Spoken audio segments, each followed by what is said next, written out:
अस्सलामु अलैकुम वरहमतुल्लाहि वबरकातुहू। आज सबक नंबर 14 पढ़ेंगे 8 हर्फ़ों के अल्फाज।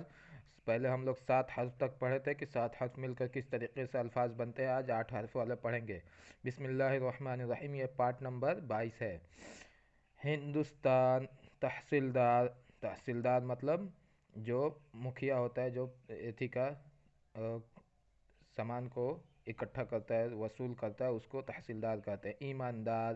गैर हाजिरी। दानिशमंदी बने होशियारी। दिया सलाई मतलब दिया सलाई जो ये सलाई होता है। कारगुजारी। कारगुजारी मतलब कारोबार, रिपोर्ट रिपोर्ट लेना, उसी को कारगुजारी कहते हैं। नंबर 1, बीमारी की वजह से गैर हाजिरी हुई।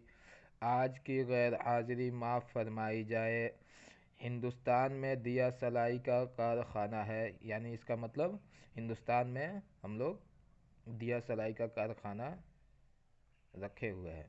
दिया सलाई से चिराग रोशन होता है। तहसीलदार ने दानिशमंदी से इंतज़ाम किया।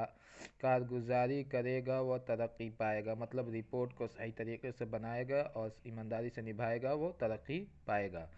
बे इजाज़त गैर हाज़िरी करना दानिशमंदी की बात नहीं। दिया सलाई के इस्तेमाल से बहुत सा वक्त बच जाता है। पहले के ज़माने में मतलब दिया सलाई लोग इस्तेमाल नहीं करते थे, पत्थरों से आग को जलाया करते थे। आज के ज़माने में दिया सलाई का इस्तेमाल होता है। अब तो गैस आ गया, उसके बाद लाइटर आ गया है, बहुत चीज़ें आ चुकी है। हिंदुस्तान में खेती का पेशा बहुत ज़्यादा है। हिंदुस्तान में खेती का पेशा बहुत ज़्यादा है, यानी हिंदुस्तान में खेती बाड़ी ज़्यादा होती है। कारखाने ज़्यादा नहीं है तो क्या होगा, यही ना होगा। चलिए, ये भी बहुत अच्छी बात है। मान लीजिए पेट ही ना भरना है।